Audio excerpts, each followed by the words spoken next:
Hey, members, welcome. This is a special video, one of our current Hangouts we're working on right now. Decided to do a little bit of show and tell and put it in the can for you guys. I don't feel like editing. So Jim Shelton has something to show us first. Jim, what you got, buddy? This is a prototype I made up. This is Sikhote-Alin, and I saw that Ron was doing a lot of neat things with iron, so I tried to do something with my iron. And give me just a minute here, turn it over. Oh, what? Nice. Oh, Oh, That's so cool. cool. Very nice. Oh, very nice. Oh, I love it. That's excellent. That's amazing. I love it. You could sell those. Yeah. That's You know, awesome. I what'd like be that cool so is if much. you could put the light behind the paper and have it shine through. And then it would look like it was on fire. Oh, wow. That's really cool. That is really Nice, super very cool. nice. Well, Yeah, let me fill you in on how it works. That is called a meteor shower LED, and you can buy them. I'll show you here what they look like. Oh wow. That's what they're called? Yeah. Wow. I need some. Well, those are you gotta get some of those. Those are cool. Yeah, where do you buy those from?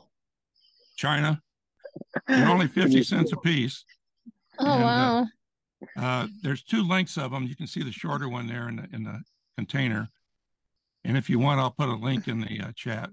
Sure. Cool. Yeah, That'd please. be great. Yeah, that would be awesome. I already have like a bunch of creative ideas going through my head. That's so cool.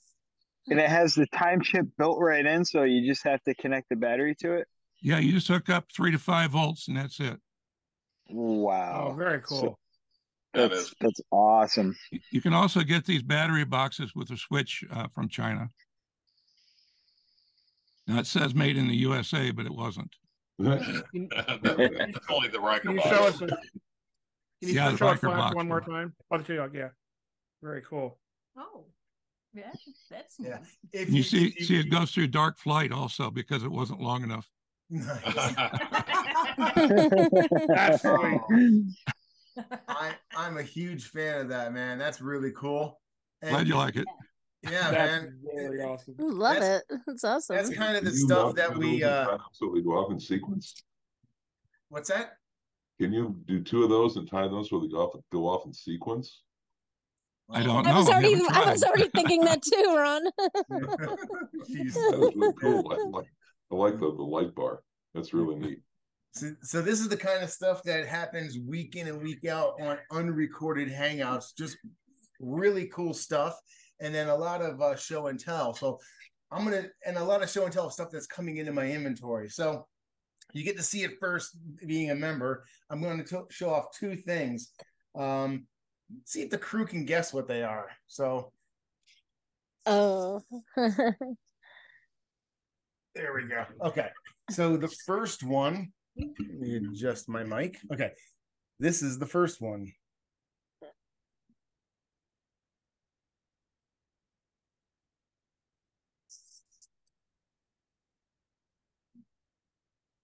Okay. That It is Admiral. not- It is not Fukang. Oh, It is sorry, not Esquel. Admire. The, Yes. Esquel. Go. the undisputed champion of Yes, go. meteor rungs. No, meteorites, Esquel. man. Oh, So- It is Esquel.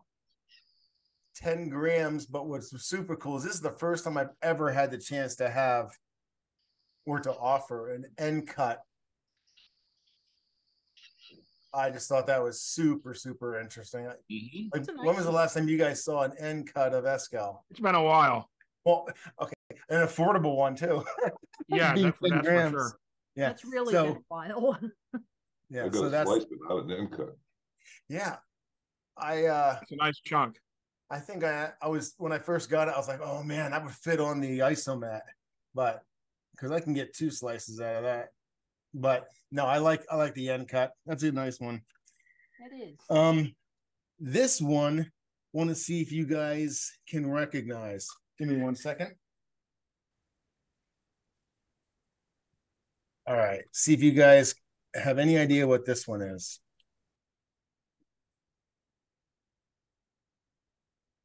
Mm. Clue. Ujba? Tiglet. Someone just said it. I heard it. Jules. This is Tiglet. Yeah. This is It's the biggest piece I've seen of it. yeah. Yeah, Yes. the total weight on Tiglet is pretty small. I think there's only like 700 grams or something like that, or I don't know. But like the main mass that I saw was like 140 grams. So yeah, a 10-gram hunk of Tiglet. If you showed that to the average person off the hand, it would not strike you as a meteorite. Yeah, look at this formation right here.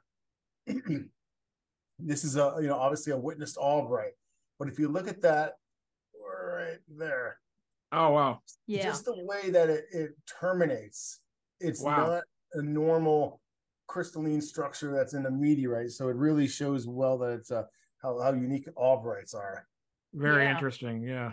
If I were to find that in a creek bed, I would think a bit of conglomerate. I'm seriously tempted to put this one on the saw and get a few slices out of it, because this is an expensive one and I think slices are more affordable for people. But yeah, so those are my two new pieces. They're both in the 10-gram range, Esquel and Tiglet. Oh, nice. Very nice. Very nice. Very. See you, Bruce. All right. Let me see one second. Well, that was it. Short and sweet. Nice little show and tell. Whoa. Don't forget a Diogenite too. Oh, that's right. Not so short and sweet. Watch this. I had this one put aside because it's big and fragile. Because the Arc Check 14056 one. Yeah. Right? This is known as the Eucrite Diogenite. It's NWA 14056. When they were searching for the Eucrite 002 ungrouped a chondrite, they stumbled across this other meteorite, and turns out it was not the same kind of a chondrite. I have an interesting story to share about this meteorite. You got a big bunch of them after it first came out, and we were doing our first live sale that I was part of in October of 2021.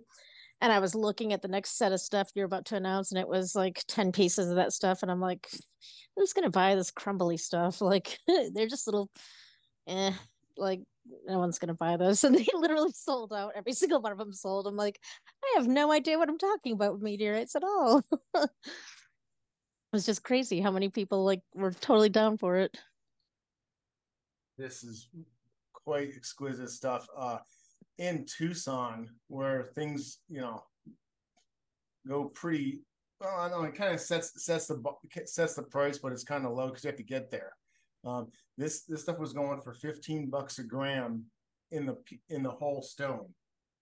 So to actually have a slice that's 53 or 56 grams, whatever it is, it's just absolutely crazy. That's impressive. Is this one translucent, Topher?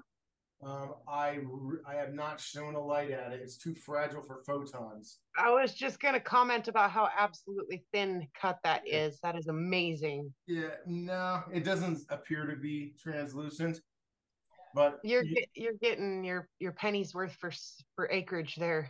Yeah, I love the huge dark crystals.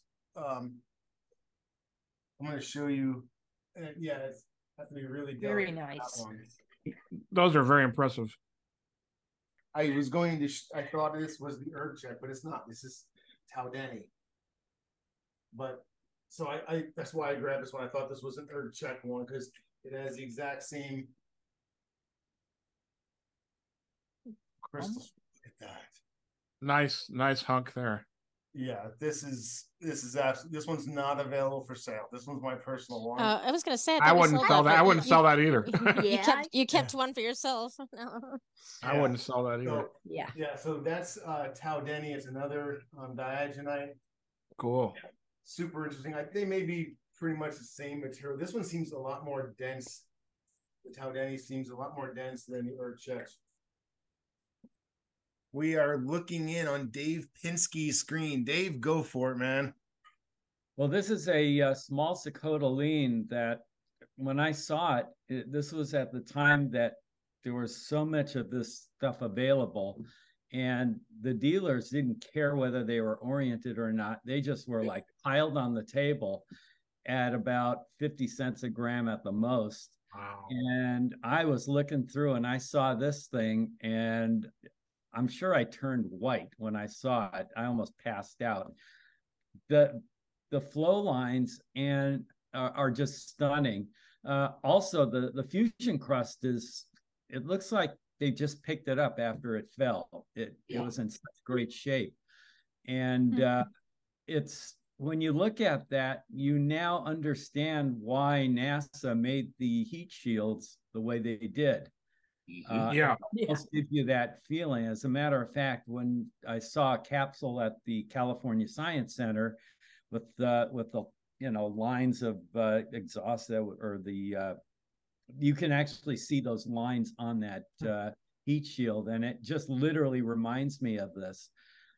And it's like, great things come in small packages. This was absolutely amazing to get. And now Sikhote-Alins are now getting hard to get, and they're, quite expensive. This one, I would not have been able to get what I paid for. The other one I have is also oriented. Yeah, this one is also another one that I couldn't believe nobody grabbed.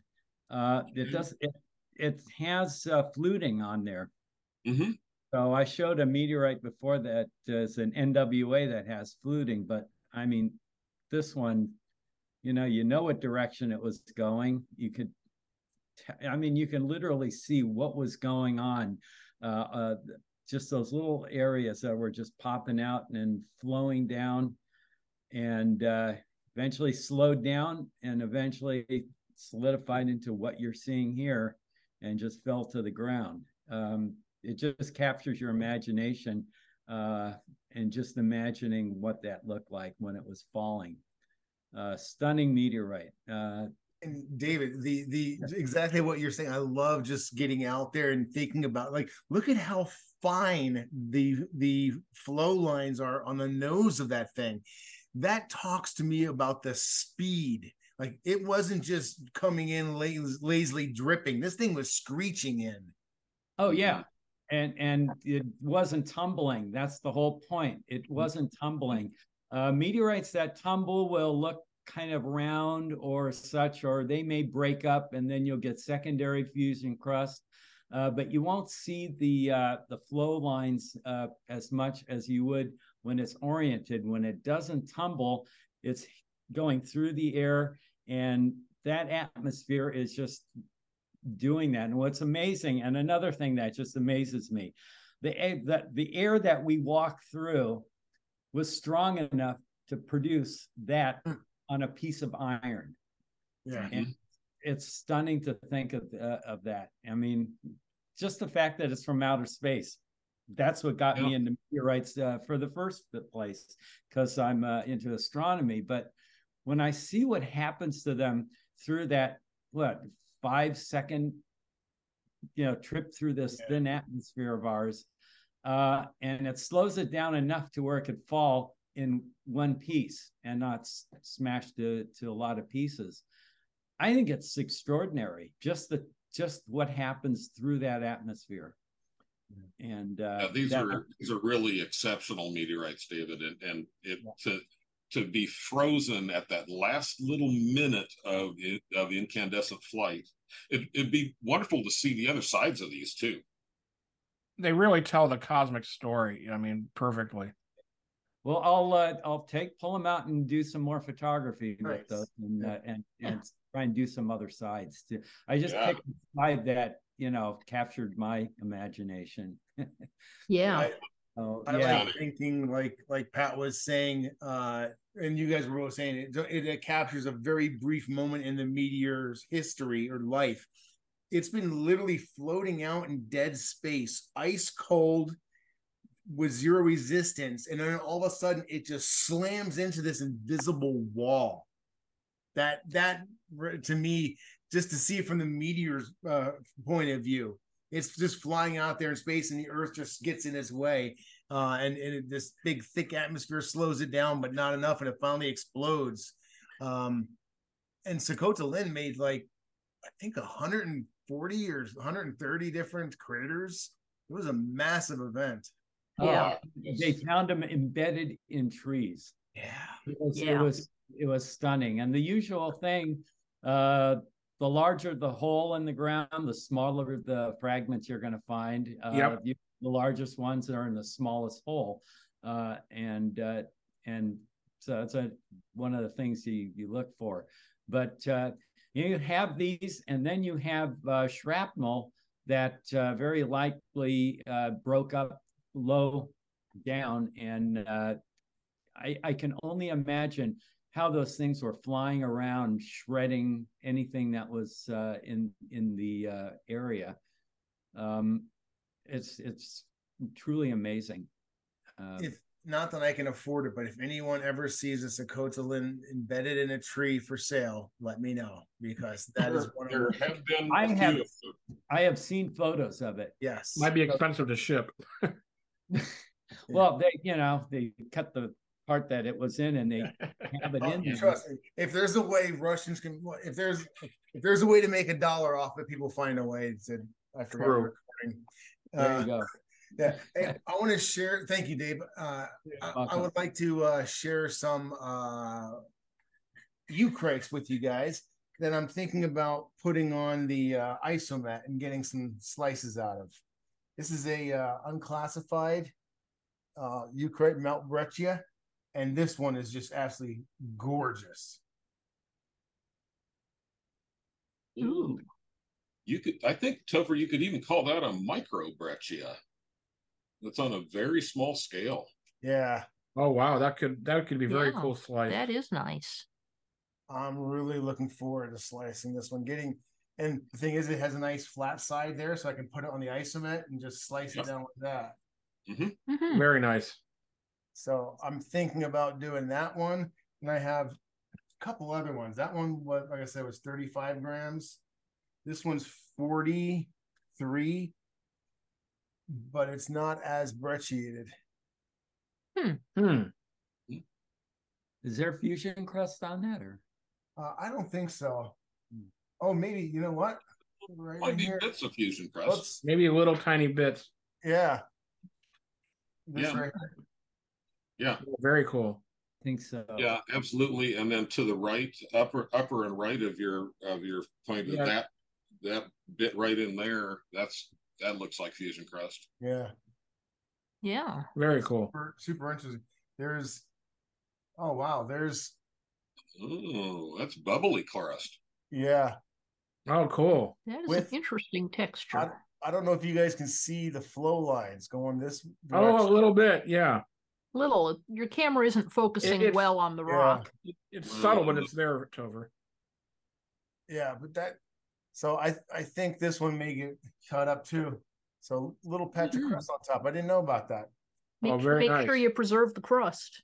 Yeah. Now this one I think may actually have some more crust on it then, because it seems to be darker. This one's 19 grams. Oh yeah. Oh, I think that is all fusion crust. And that one's definitely from the Sahara. The orange sand grain is guaranteed Sahara, just about. Yeah, some nice brecciation on a small scale on that one too. Yeah. And a hole. I think this is going to make a nice addition to my isomet. Slice. Yeah, it'll be pretty interesting to see when it comes out. Let me see. Yeah. Wow. Topher, I wasn't trying to get you to cut all of those. I just said pick one. if this one right here. This one's so pretty. I don't want to cut it, but it's so pretty. I almost have to cut it. Wow. But you don't have to. You sent the 7538s back to me, and you said I'm not cutting any of those. But if you do cut it, the slice will be very pretty too. Yeah. Well, next week, stay tuned. Maybe a members only video. You'll see the finished slices of that, cut and polished. There you go. Cool. Well, there you have it. A quick little show and tell, no edit, members only. Thanks for supporting us. Really appreciate it.